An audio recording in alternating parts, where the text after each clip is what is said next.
Hello friends, आप सबका एक बार फिर से हार्दिक स्वागत है आपके अपने यूट्यूब चैनल @Lakshmi24 क्लासेस में। और आज फिर से मैं आप लोगों के सामने उपस्थित हूँ बहिर्जात बल भूगोल भौतिक भूगोल के भाग 3 में। तो हम लोग शुरू करते हैं ये क्लास। जहाँ हम लोग पिछले क्लास में छोड़े थे उसको थोड़ा सा आप लोगों को रिमाइंड कराते चलूँ कि हम लोग जो पढ़ रहे हैं बहिर्जात बल में, तो नीचे यहाँ पे हम लोगों को पढ़ना है निक्षेपण, अपक्षय और अपर्दन। तो हम लोगों ने अपक्षय के बारे में पहले ही पढ़ लिया है।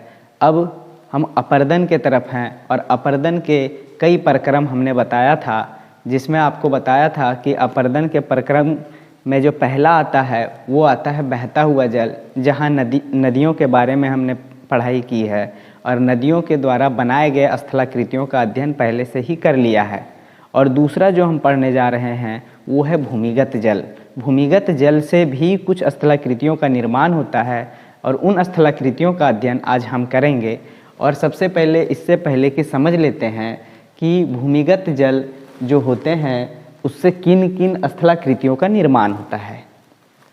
तो सबसे पहले देखते हैं कि भूमिगत जल भूमि के अंदर किस तरह से स्थलाकृतियों का निर्माण हो सकता है। ठीक, हम इसके बारे में कैसे पता किए, कहाँ से पता चला कि भूमि के अंदर भी इस तरह की स्थलाकृतियों का निर्माण हो रहा है। तो सबसे पहले तो ये हम लोग समझ लेते हैं कि भूमिगत जल के नीचे जो स्थलाकृति है वो चट्टानों की वजह से है। ठीक है, चट्टानों के छिद्रों और दरारों में उपस्थित जल भूमिगत जल कहलाती है। तो सबसे पहले भूमिगत जल के बारे में हमने जान लिया कि भूमिगत जल क्या है। तो भूमिगत जल चट्टानों के छिद्रों व दरारों में जो उपस्थित जल है उसे भूमिगत जल कहते हैं। और भूमिगत जल भी लगातार प्रवाहित होते रहते हैं, जिसके वजह से अलग अलग स्थलाकृतियों का निर्माण होता है। चलते हैं आगे, देखते हैं। तो जो भूमिगत जल के अंदर स्थलाकृतियों का निर्माण होता है उसे हम कास्ट स्थलाकृति कहते हैं। क्या कहते हैं? कास्ट स्थलाकृति कहते हैं। आप यहाँ से देख सकते हैं, इस तरह से लिखा जाएगा। ये स्थलाकृतियों का अध्ययन यूगोस्लाविया के पास जो है एड्रियाटिक तट के चूना पत्थर क्षेत्र के आधार पे किया गया है। देखिए, इस तरह के स्थलाकृति हर जगह तो उपलब्ध नहीं है। इस तरह के भूभाग का होना किसी खास जगह पे है। तो जैसे कि यहाँ बताया जा रहा है एड्रियाटिक तट कहाँ पे है, तो थोड़ा सा मैं आपको मैपिंग के थ्रू बताने की कोशिश कर रहा हूँ। आप समझने की कोशिश करिए कि ये है हमारा इटली है। अब सही से मैपिंग नहीं हो पा रहा, लेकिन आप समझ सकते हैं कि ये हमारा इटली है। इटली के बाद यहाँ पे हमारे बाल्कन कंट्री हैं। ठीक है, जिसको बाल्कन कंट्री, ये 7 बाल्कन कंट्री आपस में मिल के क्या है, यूगोस्लाविया बनाते हैं। ठीक है, यूगोस्लाविया पहले पहले ये पूरा यूगोस्लाविया था। अब बाल्कन कंट्री में टूट चुके हैं ये 6 भागों में, मतलब 7 भागों में, सॉरी, मतलब ये 7 कंट्रीज मिल के यूगोस्लाविया का निर्माण करते हैं। और ये हमारा एड्रियाटिक सी है। ठीक है, तो इसी के तट पर जो चूना पत्थर पाए जाते हैं, मतलब इसका तट पूरी तरह से चूना पत्थर से बना हुआ है। तो यहाँ पे सबसे पहली बार अध्ययन किया गया और इसी अध्ययन के आधार पर क्या किया गया कि मतलब भूमिगत जल के द्वारा जो हमारे स्थलाकृतियों का निर्माण हुआ है उसके बारे में बताया गया। तो इसका अध्ययन कहाँ से किया गया? तो इसका अध्ययन यूगोस्लाविया के तट पर, मतलब एड्रियाटिक तट पे, यूगोस्लाविया के पास, मतलब यहाँ पे, ठीक है, किया गया है। अब यूगोस्लाविया में 7 कंट्रीज़ हैं। आप बताएंगे कि वो कौन कौन से कंट्रीज़ हैं, कमेंट बॉक्स में लिखेंगे, क्योंकि हम इसको कहाँ पे कराने वाले हैं, जब आपको हम वर्ल्ड मैप करा रहे होंगे। ठीक है, तो आपसे उम्मीद करते हैं कि आप कमेंट में लिखेंगे इसके बारे में कि कौन कौन से देश हैं। तो देखिए, जो इस तरह के स्थलाकृतियाँ होती हैं, भूमिगत स्थलाकृतियाँ होती है, उनके लिए कुछ शर्तें हैं। वही ऐसे जगह होंगे जो ये सारे शर्त को, ये 4 शर्तें दी गई हैं, ये चारों शर्त को जो फॉलो करता है वहीं पे इस तरह की स्थलाकृतियाँ आपको देखने को मिलेंगे। तो वो कौन कौन से हैं? सबसे पहले चूना पत्थर या डोलोमाइट की चट्टान, ये दो चट्टानों का होना ज़रूरी है। क्यों?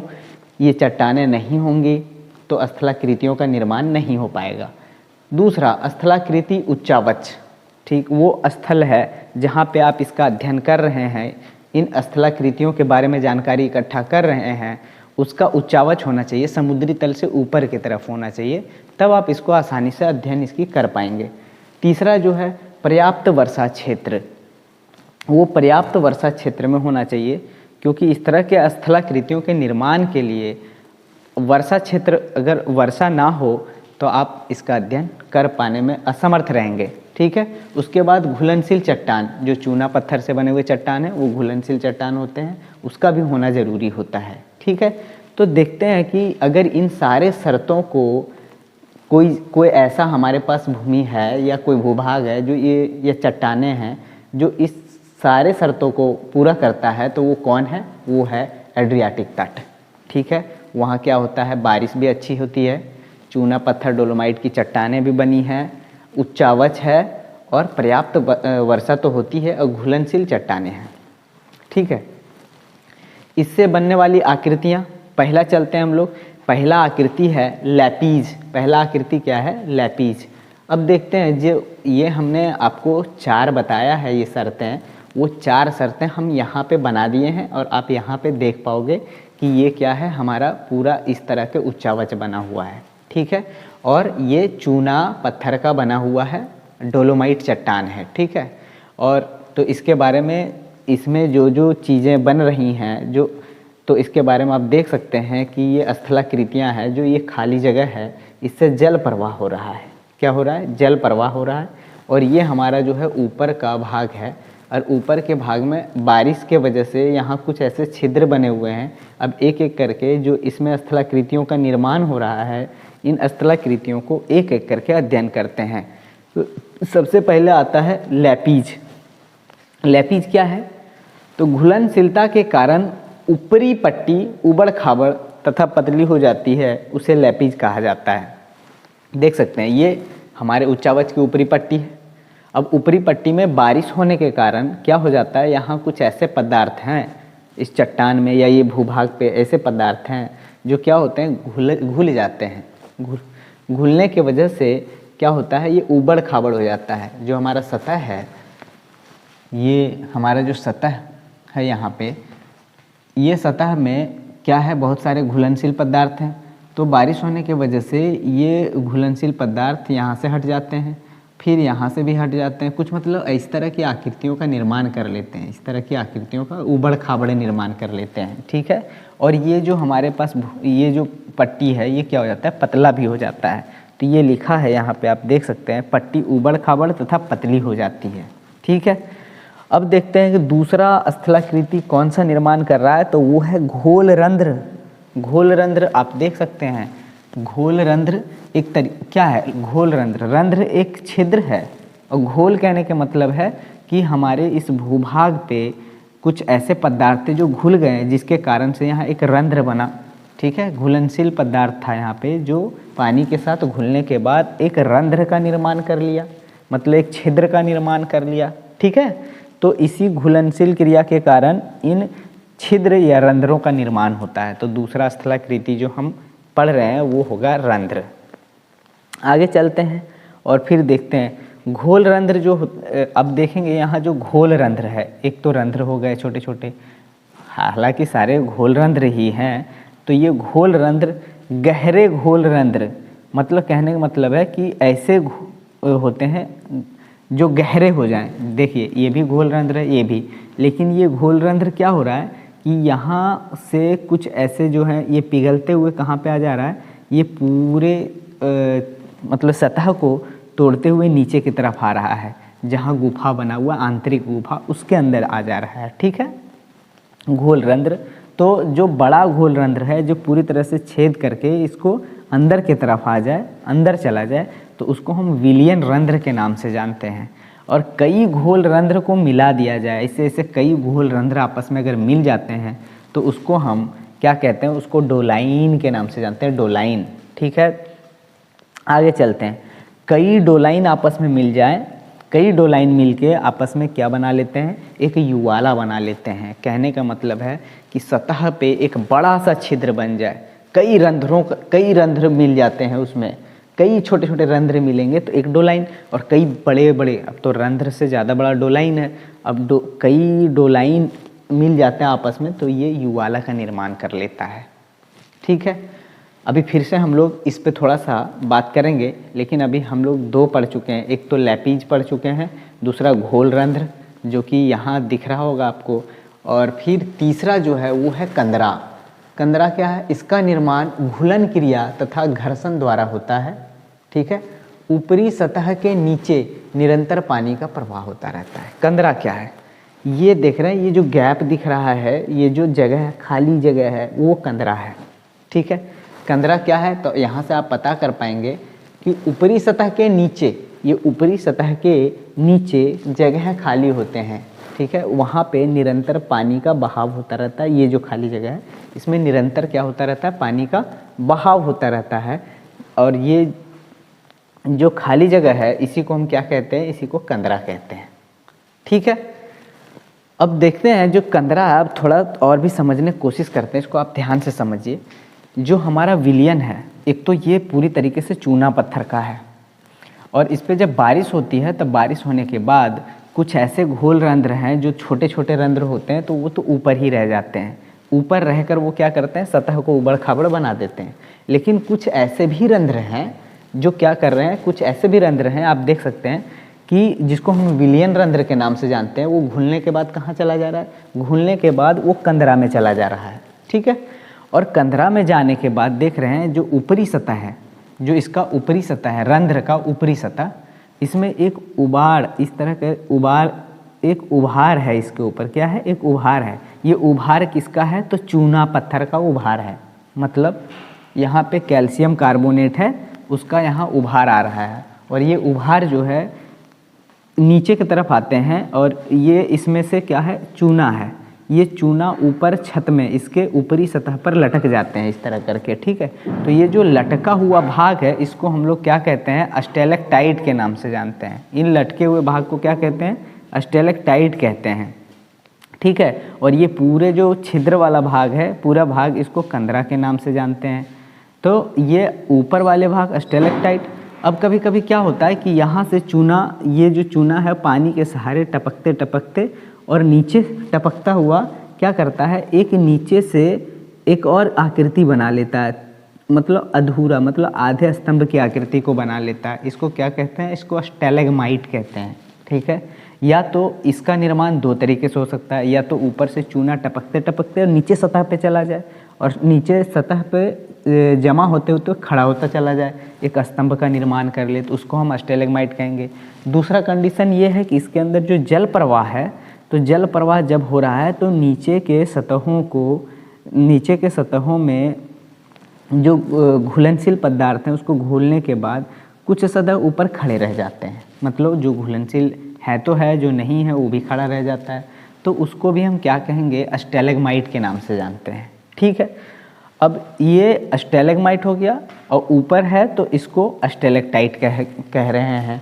ठीक है, अरे ध्यान, अब इसको याद रखने का तरीका, याद कैसे रहे, तो इसको हम लोग जब झूला झूलते हैं, झूला तो क्या कहते हैं कि रस्सी को टाइट पकड़े रहो, तो ऊपर लटक रहे हैं अगर हम किसी चीज़ पे, तो इसको क्या कहेंगे, स्टेलेक्टाइट। टाइट पकड़ भाई, टाइट पकड़ के लटक, तो याद करने का तरीका टाइट, स्टेलेक्टाइट। और ये स्टेलेग्माइट नीचे की तरफ है। ठीक है, अब एक क्या होता है कि इसमें कभी कभी ऊपर से ये जो हमारा चूना टपक रहा होता है, चूना, और नीचे से ये जमा होते हुए ऊपर को टच कर जाता है, मतलब रंध्र के निचला भाग और रंध्र के ऊपर के भाग दोनों को आपस में छू लेता है, एक स्तंभ का निर्माण करता है, जिसको हम कहते हैं कंदरा स्तंभ। क्या कहते हैं, कंदरा स्तंभ। ठीक है, अब हम लोग आगे चलते हैं, तो इसमें आपको लगभग सारी चीज़ें समझ में आ गई। विलियन रंध्र समझ में आ गया, घोल रंध्र समझ में आ गया, कंदरा समझ में आ गया, स्टेलेक्टाइट समझ में आ गया, स्टेलेग्माइट समझ में आ गया। ठीक है, तो अब हम जो नया स्थलाकृति है वो है कंदरा। तो कंदरा के बारे में तो हमने आपको बता दिया कि ये जगह होता है ऊपर के सतह और निचले सतह के बीच के जगह होते हैं। ठीक है, अब चलते हैं आंधी घाटी। आंधी घाटी क्या होता है, तो आंधी घाटी में आप देख सकते हैं कि बहुत सारे इसमें रंध्रा बने, कौन सा रंध्रा है, विलियन रंध्रा बने हुए हैं इसके अंदर, ठीक है। अब क्या हुआ कि यहाँ एक स्तंभ का निर्माण कर लिया, ठीक, विलियन रंध्रा है, इसके अंदर पानी का प्रवाह हो रहा है लगातार। तो पानी जब प्रवाहित हो रही है, इधर से इधर को जा रही है, तो इसमें एक क्या हो गया, कंदरा स्तंभ का निर्माण हुआ रखा है। देखिए यहाँ से जो चूना है टपकते हुए यहाँ पे क्या कर देता है, एक अवरोध उत्पन्न करता है। पानी जब इधर से इधर को बह रहा है, तो जब बह रहा है तो इसमें क्या करता है, एक अवरोध उत्पन्न कर देता है।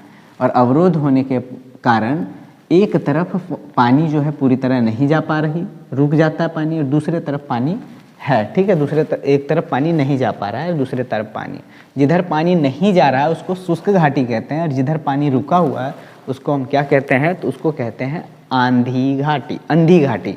तो अंधी उसी को कहते हैं, ठीक है। तो इसे अंधी घाटी का निर्माण हो गया। आगे चलें और सागरीय जल का बात करते हैं हम लोग, तीसरा। तो अब हम लोग पहला जो हमारा पड़ाव है उसको हम लोगों ने पार कर लिया है, जहाँ भूमिगत जल एवं उससे निर्मित स्थलाकृतियों को कंप्लीट कर लिया। और आगे चलते हैं और आगे देखते हैं हम लोग सागरीय जल, कि सागरीय जल के वजह से भी क्या होता है कि अलग अलग स्थलाकृतियों का निर्माण होता है, ठीक है। तो अपरदन का हम लोग 2 प्रक्रम पढ़ चुके, अब अपरदन का तीसरे प्रक्रम के तरफ जा रहे हैं, जहाँ हम लोग क्या पढ़ने जा रहे हैं, सागरीय जल।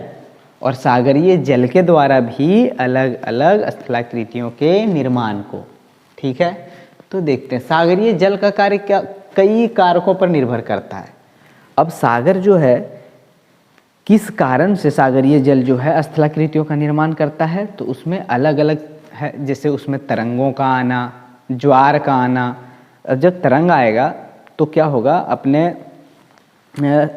स्थल भागों से जाके टकराएगा, ठीक है। तरंग अपने तटीय भागों से जाके पानी जो है टकराएंगे जाके, और वहाँ नया नया स्थलाकृति का निर्माण कर लेंगे। तो पानी टकराने के लिए क्या क्या ज़रूरत होता है, तो सागरीय लहर की ज़रूरत होता है, जलधाराएँ या ज्वारीय तरंग या सुनामी, ठीक है।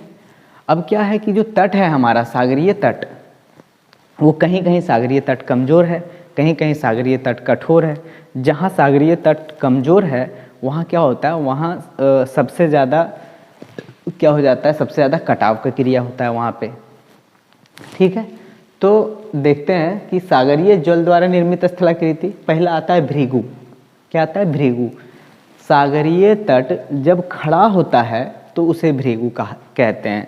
दक्षिण अफ्रीका के तट हम अच्छी तरह से समझ सकते हैं कि दक्षिण अफ्रीका के तट क्या है, सागर के पास पूर्णतः खड़ा है। मतलब एक तट कैसे पूरी तरीके से खड़ा है, ये तट जैसे ये मान लेते हैं ये सागरीय तट है, ये जो वाइट बोर्ड है ये सागरीय तट है।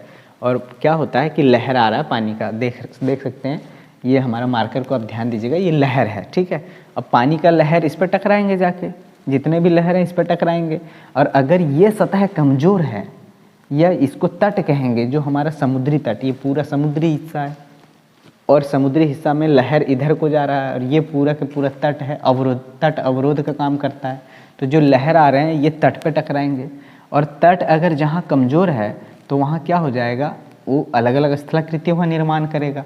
अगर सागरीय तट एकदम बिल्कुल खड़ा है, सागरीय तट अलग अलग तरीके से हो सकता है, सागरीय तट बिल्कुल खड़ा भी हो सकता है, सागरीय तट झुका हुआ भी हो सकता है, ठीक है कि नहीं। तो सागरीय तट अगर बिल्कुल खड़ा है तो उसको हम भृगु कहते हैं।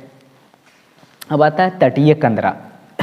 देखिए तटीय कंदरा क्या होता है, आप देख सकते हैं यहाँ पे, ये अगर सागरीय है तो अभी जैसे हम एग्जांपल आपको दे ही रहे हैं कि मान लेते हैं ये सागरीय तट है हमारा वाइट बोर्ड, और ये हाथ है, यहाँ पूरा इस तरह से भरा हुआ है, पूरा समुद्री जल है यहाँ पे, और ये क्या होगा, लगातार टकराएगा इस पे, तट के ऊपर लगातार क्या हो रहा है, टक्कर लग रहा है। किससे, इसके जल से। क्यों लग रहा है भाई, तो सागरीय लहर या धाराएं, ज्वारीय तरंग या सुनामी की वजह से जो टक्कर लग रहा है बार बार। तो जहाँ पे कमज़ोर तल है, इसके मतलब जो तट है कमज़ोर है, वहाँ क्या करता है, अलग अलग आकृतियों का निर्माण करता है, कंदरा का निर्माण कर लेता है। जैसे अभी हम लोगों ने कंदरा यहाँ पढ़ा, तो इस तरह स्थलाकृति में क्या होगा, गड्ढा बना देगा अंदर, जहाँ कमज़ोर होगा इसको, ठीक है कि नहीं। ठीक, तो देखते हैं कि कैसे बनाता है। देख सकते हैं ये सागरीय जल है, सागरीय जल क्या कर रहा है कि इस तरह के अंदर की तरफ जा रहा है, मतलब यहाँ से टकराने के बाद अलग अलग स्थलाकृतियों का निर्माण कर रहा है। कि यहाँ से सागरीय जल जा रहा है, यहाँ पे टकराने के बाद ये हमारा पूरा दीवार की तरह क्या है, तट है, खड़ा तट है, ठीक है। अब सागरीय जल बार बार जब टकरा रहा है तो इसमें क्या हो रहा है, कुछ मान लेते हैं कि ये पूरा एक चट्टान था, ये पूरा चट्टान था। अब इसमें कुछ ऐसे तत्व हैं जो घुलनशील हैं, जैसे हम बताए चूना पत्थर वगैरह, तो कुछ ऐसे तत्व हैं जो घुलनशील हैं, तो क्या होता है, घिस जाते हैं, ये घर्षण भी होता है इसके अंदर, या ऐसे कमज़ोर तत्व हैं तो ये क्या हो गया, एक खोखला सा बन गया। तो यहाँ भी एक खोखला सा बना, तो ये जो खोखला सा बन गया, यहाँ बीच के पूरे चट्टान घुल गए और इधर बचा हुआ चट्टान अवशेष बचा रहा, तो ये एक मेहराब कहलाता है। क्या कहलाता है, मेहराब कहलाता है। और कभी कभी ऐसा भी होता है कि ये पूरा घुलता हुआ चट्टान अंदर, ये देख सकते हैं, गुफा का निर्माण कर ले, इसको समुद्री गुफा कहते हैं। और कोई चट्टान का अवशेष इस तरह कुछ रह जाता है, इसके चारों तरफ से इसकी कटाई हो जाती है और एक छोटा सा अवशेष रह जाता है, इस तरह करके बड़ा सा स्तंभ की तरह का अवशेष है, उसको स्टैक कहते हैं। तो स्टैक क्या होता है, स्तंभ के समान अवशेष बच जाना, बाकी तो पूरा चट्टान ये पूरा घुल गया, तट का पूरा चीज़ें घुल गई, तट के जितने भी चट्टान थे घुल गए, कुछ बचे हुए अलग अलग आकृति बना लिया, स्टैक बना लिया, एक मेहराब बना लिया, एक समुद्री क्या बना लिया, गुफा बना लिया। अब चलते हैं पुलीन। पुलीन क्या है, तो पुलीन जो है लहर के कारण बालू, गुलास्म इत्यादि का जमाव तट पर होने से बनी आकृति को कहते हैं, ठीक है कि नहीं। तो पुलीन क्या है, तो ये सागरीय जल का जो हमारे लहर आती हैं, लहर अपने साथ क्या लेके आती हैं, अवशेष लेके आती हैं, ठीक है, गुलास्म लेके आती हैं, छोटे छोटे पत्थर के टुकड़े लेके आती हैं, बालू लेके आती हैं, अन्य अवशेषों को लेकर आती हैं और क्या करती हैं, अपने तट पर डिपॉजिट कर देती हैं अवशेषों को, ठीक है कि नहीं, यही है, क्या करते हैं, जमा कर देती हैं। इससे क्या होगा, इससे भी एक स्थलाकृति का निर्माण हो जाता है, ठीक है, कई स्थलाकृतियों का निर्माण होता है। तो उसमें कौन सी स्थलाकृति का निर्माण हो जाता है भाई, जब अवशेष आए और तट के किनारे जो है जमा कर दे, तो किस तरह के स्थलाकृतियों का निर्माण होता है। तो पहला इसमें जो स्थलाकृति है वो है रोधिका। क्या है, रोधिका।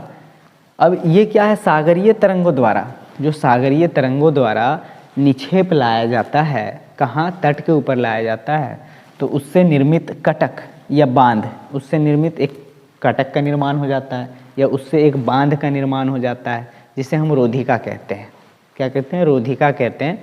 तट से दूर तक, तट से दूर तट के समानांतर रोधिका को, एक तो आप देखिए कि एकदम तट के ऊपर ही, एकदम तट के पास ही सारे, मतलब कि ये सारे गाद वगैरह जमा हो गया, इन निक्षेपों को जमा कर दिया गया। और एक है कि हमारा सागरीय तट, मान लीजिए कि ये है सागरीय तट और इसका निक्षेप यहाँ हो रहा है, इस जगह पे निक्षेप हो रहा है, ये बोर्ड है सागरीय तट, लेकिन निक्षेप यहाँ पे, ये पूरे समुद्र ने उठा के लाया अपने लहरों से सारी चीज़ों को और यहाँ निक्षेप कर दिया, मतलब दूर किया, तट से दूर इसका निक्षेप कर दिया। लेकिन कैसे किया, इस तट के समानांतर निक्षेप कर दिया, ठीक है। तो आपको एहसास हो रहा होगा कि ये मुख्य तट है हमारा, और जो हमारे रोधिकाएं हैं वो तट से थोड़ी दूर पे रोधिका है, ठीक है। तो इनके बीच अब गैप हो गया, अब रोधिका जो है इस तट के समानांतर रोधिकाओं का निर्माण हुआ है। तो इस तरह के तट को, इस तरह के रोधिका को हम क्या कहते हैं, अपतट। क्या कहते हैं, अपतट का निर्माण होता है। और एक जो एक और निक्षेप होता है, मान लेते हैं एक महाद्वीप है, महाद्वीप है, एक महाद्वीप के चारों तरफ जो लहर के कारण, एक महाद्वीप है और महाद्वीप के चारों तरफ लहर के कारण क्या होता है कि रोधिकाएं जमा हो जाती हैं, ठीक है। अब मतलब निक्षेप जमा हो जाती हैं चारों तरफ से, जैसे ये हमारा महाद्वीप है, इसके चारों तरफ निक्षेप जमा हो गई, इसको कहते हैं लूप रोधिका, ठीक है। अब चलते हैं आगे और देखते हैं एक संयोजी रोधिका है। क्या है, एक संयोजी रोधिका। संयोजी रोधिका क्या होता है, जैसे हमारा तट है, समुद्री तट है, तो समुद्री तट के किनारे कई तरीके का निर्माण करती हैं, कौन, तरंगें। तो किस तरह का निर्माण होता है, ये तट है हमारा। अब तट तो पूरी तरह सीधी नहीं होती, तट थोड़ी सी कटी फिटी होती है, थोड़ी इस तरह की होती है। तो क्या होता है कि दो तट, थोड़ा इसको हम यहाँ पे आपको समझा रहे हैं, आप ध्यान से देखेंगे, मान लेते हैं अगर वो नहीं दिख रहा होगा, तो ये हमारे तट हैं, और तट जो एक जैसी तो होती नहीं, तट कुछ इस तरह से तटों का निर्माण है हमारा, ठीक है। मान लेते हैं हमारे पास ये पूरा समुद्री ये पूरा जो है हमारा समुद्री जगह है, इसमें चारों तरफ पानी भरा हुआ है, यहाँ पे एक हम द्वीप बना देते हैं। तो अब जो हम बताने जा रहे हैं उसको ध्यान से देखेंगे। जैसे संयोजी रोधिका क्या होता है, ये जब बार बार क्या करेंगे, यहाँ से जो समुद्री निक्षेप आएंगे वो यहाँ पे क्या होंगे, इकट्ठा होते चले जाएंगे। ये जगह पे समुद्री निक्षेप जमा हो जाती है। और आप देख रहे हैं कि तट के दो जो आकृतियाँ बनी हुई हैं, दो तट के आकृति हैं, इन दोनों को आपस में संयोग कर दिया, जोड़ देती हैं। ठीक है, तो इस तरह अगर इसको योग कर देती हैं तो उसी को क्या कहते हैं, संयोजी रोधिका। ठीक है, अब आप ध्यान से देखिए कि जब ये रोधिका का निर्माण हो गया, ठीक है, ये रोधिका बना, तो क्या इसमें कुछ पानी फंसा, मतलब कुछ पानी तो फंसा रह गया ना। तो यहाँ क्या हुआ, ये एक झील का निर्माण होता है। क्या होता है, एक झील का निर्माण होता है। अब आप बताइए कि किस तरह के झील का निर्माण होता है यहाँ पे। तो ये एक लैगून झील का निर्माण करता है। क्या करता है, ये एक लैगून झील का निर्माण करता है। तो ये लैगून झील का निर्माण भारत में, ऐसे लैगून झील का नाम बता सकते हैं तो आप लोग बताइए, मैं अभी थोड़ा बताऊं इसको। अब एक और भी निर्माण होता है जो क्या करता है, यहाँ से जो हमारा तट है, तट से रोधिका को जमा करते हुए जो हमारा ये द्वीप है, इस द्वीप को जोड़ देता है। क्या करता है भाई, इस द्वीप को जोड़ देता है। तो इसको हम लोग क्या कहते हैं, टोम्बोलो। ये रोधिका का नाम है टोम्बोलो, और इस रोधिका का नाम क्या हमने बोला, संयोजी रोधिका। ठीक है, तो संयोजी रोधिका जब पानी को चारों तरफ ये ब्लॉक कर देता है इन सारे साइड से, तो इसके बीच में जो पानी, उसको झील कहते हैं। मतलब किस तरह के झील है वो, तो ये एक लैगून झील है। झील तो है लेकिन कैसा है, एक लैगून झील है। ठीक है कि नहीं। तो इसका एग्जाम्पल भारत में चिल्का झील, उड़ीसा का चिल्का झील है, पुलिकट झील आंध्र प्रदेश का, चिल्का झील हमने अभी बताया उड़ीसा का, और पुलिकट झील आंध्र प्रदेश का इसका एग्जाम्पल है लैगून झील का। ठीक है, और क्या है, एक और है बेम्बाडन झील केरला में बेम्बाडन झील यहाँ पे केरला में है। ठीक है, तो इससे आपको समझ में आ गया होगा। अब आगे चलते हैं और चलते हैं तट रेखा। समुद्र एवं भूमि के मिलन क्षेत्र को तट रेखा कहते हैं। तट रेखा क्या है, इसको थोड़ा हम इरेज कर रहे हैं। तो ये हमारी जो है तट है, ये हमारी तट है। ठीक है, ये समुद्री पानी है। तो जहाँ हमारा ये समुद्री जल का मिलन होता है इस तट से, तो यहाँ पे एक रेखा का निर्माण हुआ, और इसी को हम एक क्या कह देते हैं, तट रेखा कहते हैं। ठीक है, तो तट रेखा समझ में आ गया होगा, सिंपल बात है इसको समझना। अब क्या है, समुद्री तट पर अधिक अवरोधी चट्टान अंतरीप का निर्माण करता है और कम अवरोधी चट्टान खाड़ी का निर्माण करता है। अफ्रीका में हर बार आप समझते हैं, कहते हैं वास्को डिगामा कहाँ आया। सबसे पहले जब वास्को डिगामा अपना सफ़र कर रहा था तो सबसे पहले कहाँ पहुँचा था, तो वो दक्षिण अफ्रीका का केप ऑफ गुड होप से होते हुए भारत आया था। तो वो जो हम बताते हैं Cape of Good Hope, Cape क्या है यहाँ पे, तो वही केप है जो समुद्री तट द्वारा अवरोधी चट्टान, समुद्री तट पर अधिक अवरोधी चट्टान जो वहाँ पे, अब क्या है, अफ्रीका का ये वाला हिस्सा खड़ा है। समुद्री तट बार बार यहाँ पे, मतलब या तो ज्वारीय या तरंगों के द्वारा समुद्र की धाराएं, लहरें यहाँ पे आती रहती हैं, लेकिन ये तट खड़ा है पूरी तरीके से। क्या है, खड़ा है, और ये मजबूत है। ठीक है, अधिक अवरोध पैदा करता है, मतलब इन लहरों को रोकता है, काफ़ी अपने उनके साथ लड़ाई कर रहा है। ठीक है, लगातार रुका हुआ है अपने ही जगह पे, मतलब ज़्यादा अवरोध उत्पन्न कर रहा है। अगर अवरोध उत्पन्न ज़्यादा कर रहा है तो यहाँ की जो चट्टानें इतनी अवरोध उत्पन्न कर रही हैं, तो इसी वजह से यहाँ क्या कहते हैं, उसको ज़्यादा अवरोध उत्पन्न करने वाले चट्टानों को केप कहते हैं। क्या कहते हैं, केप। इसीलिए हम अफ्रीका के इस हिस्से को कहते हैं केप। ठीक है कि नहीं, तो केप ऑफ गुड होप कह के बुलाते हैं इसको।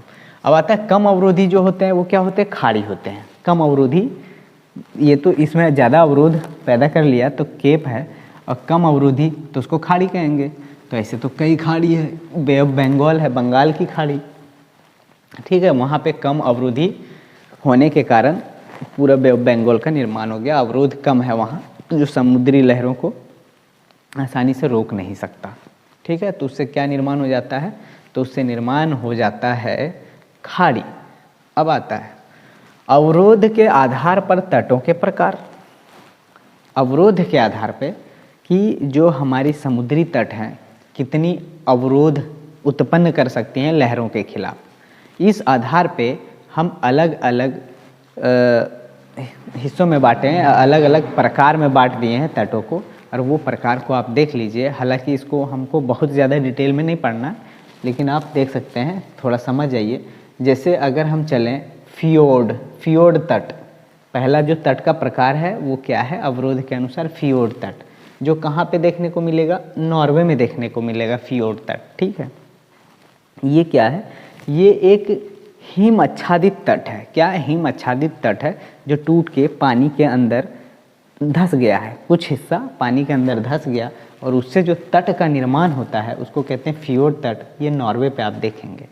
रिया तट, पश्चिमी घाट, भारत के पश्चिमी घाट पे आप देखते हैं, वो रिया तट कहलाता है। ठीक है, अब आता है डोलमेशियन तट।